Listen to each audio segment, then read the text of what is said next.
कोई मेरे से सवाल करे कि आप प्रधानमंत्री होते तो क्या करते, मुझे प्रधानमंत्री बनना नहीं है, चुनाव लड़ना नहीं है, पर एक आम आदमी की हैसियत से कोई मुझसे पूछे कि आप प्रधानमंत्री होते तो क्या करते, मैं प्रधानमंत्री होता तो केवल 3 काम करता, सिर्फ 3 काम।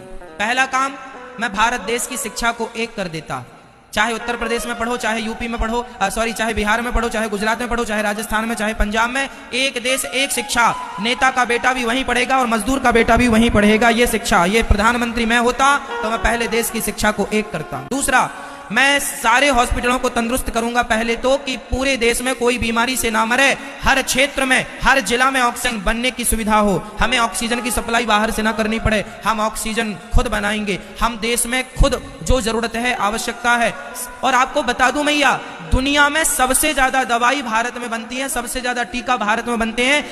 यहां तक कि पोलियो का टीका भारत में बना, वर्तमान में कोरोना का टीका भारत में। हमारे देश में टैलेंट की कमी नहीं है, हम मुंह नहीं ताकते कि भैया तुम कोरोना का टीका हमें दे दो, तुम चूल्हे में जाओ, हम खुद बना लेंगे। भारत टैलेंटेड व्यक्ति है, भारत के अंदर टैलेंट की कमी नहीं है। हमने सारी दवाइयां बनाई। आज पहले वो होती थी ना, दाग दाग हो जाती तो उसका टीका लगता। आज बच्चों को जितने टीका लगते हैं उनमें 90% टीका भारतीय टीका है और सबसे सस्ते हैं और उपयोगी हैं। हम भारतीय लोग ना दवाई भी खूब बनाते हैं पर इलाज नहीं दे पा रहे हैं क्योंकि नीतियां खराब हैं। यदि मैं प्रधानमंत्री होता तो देश की चिकित्सा को एक करता, सबके लिए दवाई फ्री, सबके लिए इलाज फ्री, बीमारी से कोई ना मरे, अपनी मौत से मरे तो मरे पर बीमारी से कोई ना मरे। तीसरा, यदि प्रधानमंत्री हम होते, आम पब्लिक से पूछा जाए कोई कि आप होते प्रधानमंत्री तो क्या करते, मेरा तीसरा काम नदियों को नदियों से जोड़ना। यदि आज नदियों को, बड़ी नदी को छोटी नदी से जोड़ दिया जाए तो जितना पानी बह के समुद्र में जाके खारा हो जाता है। छोटी नदी सूखी पड़ी है, बड़ी नदी का पानी बहता जा रहा है। अरे बड़ी नदी को छोटी नदी से जोड़ देने से, और छोटी को और छोटी से जोड़ देने से, और छोटी को और छोटी नदी से जोड़ देने से क्या होगा कि भारत में फसल ज्यादा होगी। आज जहां पानी है वहां का किसान तो सुखी है, पर जहां पानी नहीं है वहां का किसान आत्महत्या कर लेता है पानी ना होने के कारण। इसलिए यदि नदियों को नदियों से जोड़ दिया जाए तो लाखों किसानों का फायदा होगा और जो पानी का लेवल नीचे चला गया, पानी का स्तर, वह पानी ऊपर आ जाएगा और पानी की समस्याएं खत्म हो जाएंगी और देश को पानी मिल जाएगा। आज हमारे भारत में बहुत सारे जिला ऐसे हैं जिसमें चेन्नई का नाम सबसे आगे है कि वो सूख गई है, 2000 फीट नीचे भी पानी नहीं है।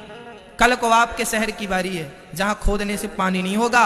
कल आपके पास पैसा बहुत होगा मेरी माँ, पानी नहीं होगा। आज 20 रुपए लीटर पानी बिकता है और अच्छा पानी 50 रुपए लीटर बिकता है। वो दिन दूर नहीं जब 1000 रुपए लीटर पानी बिकेगा। यदि आज नहीं जागे, नदियों को नदियों से नहीं जोड़ा, पानी नहीं बचाया, तालाबों का संरक्षण नहीं किया, तो वो दिन दूर नहीं जब 1000 रुपए लीटर तुम पानी पियोगे और तुम्हारी औलाद तुम्हें गाली देगी कि हमारे देश के हमारे माँ बाप ने क्या किया, पानी तक नहीं बचाया। आने वाला भारत प्यासा रहेगा यदि आज नहीं जागे तो। इस जल संरक्षण के साथ साथ वृक्षों का संरक्षण, जंगलों का संरक्षण जरूरी है ताकि हमें, आप बताइए, आपको बहुत पैसा चाहिए या शुद्ध हवा चाहिए? बोलो।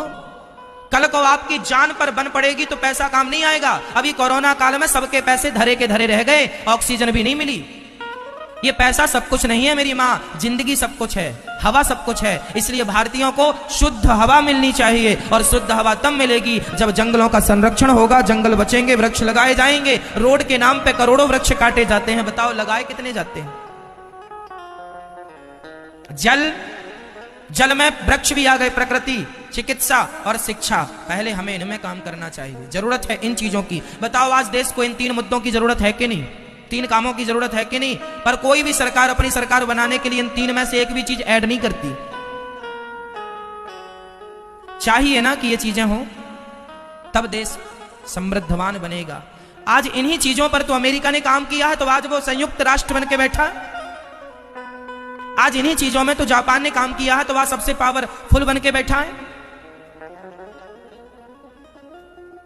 चाइना हमसे आबादी में बड़ा है लेकिन फिर भी वो इस काम पे लगा हुआ है, इसलिए आज बहुत पावरफुल, ताकतवर बन के बैठा है। और हम दिनों दिन कमजोर होते जा रहे हैं। किस बात पर? इसी बात पर कि हम लोग ध्यान नहीं दे रहे हैं अपनी शिक्षा पर, अपनी चिकित्सा पर, अपने देश पर। आज भारत में परिवारवाद है, परिवार, ये मेरा बेटा है तो यही नेता बनेगा यही देश चलाएगा, योग्य है तुम चूल्हे में जाओ, तुम योग्य हो तो हो, पर ये बेटा है हमारा इसलिए चलाएगा। भले भले वो बिल्कुल अनपढ़ है, भले उसको काखा गाघा का ज्ञान नहीं है, पर नेता है इसलिए। क्या करोगे अब? चलो हम तो आपको भागवत सुनाए। ये तो देश की बातें हैं मैया, ये तो मेरी चिंता है कि मेरा देश समृद्धवान बने। मैं चाहता हूं कि आप पढ़े लिखे हो, मैं चाहता हूं आपके घर भी कभी चूल्हा ना बुझे, मैं चाहता हूं कि आपके पास भी एक गाड़ी हो, मैं चाहता हूं कि भारत के मजदूर के पास भी कम से कम एक खुद का घर हो, खुद की गाड़ी हो, खुद के लिए बढ़िया पहनने के कपड़े हो, खुद शिक्षित हो। मैं ये चाहता हूं गरीब से गरीब आदमी शिक्षित हो। मेरा भारत तब समृद्धवान बनेगा जब 135 करोड़ लोग समृद्धवान बनेंगे। गरीबी बहुत देखी है माँ, बहुत गरीब है मेरा देश। आज भी लोगों के पास खाने को रोटियां नहीं है। कुछ लोगों के यहाँ कुत्ते बिस्किट खा रहे हैं, पर कुछ लोगों के यहाँ बच्चों को खाने को रोटियां नहीं है। बहुत दर्द आप लोगों में पता नहीं किस किस ने देखी गरीबी। मैंने बहुत नजदीक से देखी है, मैं बहुत करीब से जानता हूं गरीबी का दर्द क्या होता है। इसलिए मुझे चिंता रहती है कि कब मेरा देश, सबके घर में कब गाड़ी होगी, सबके घर में कब खुद का घर होगा, सबके घर की खुद की छाया, खुद का सब कुछ होगा, सब सुखी हो, समृद्धवान। सर्वे भवन्तु सुखिनः सर्वे सन्तु निरामया, सब सुखी रहें, सब निरोगी रहें।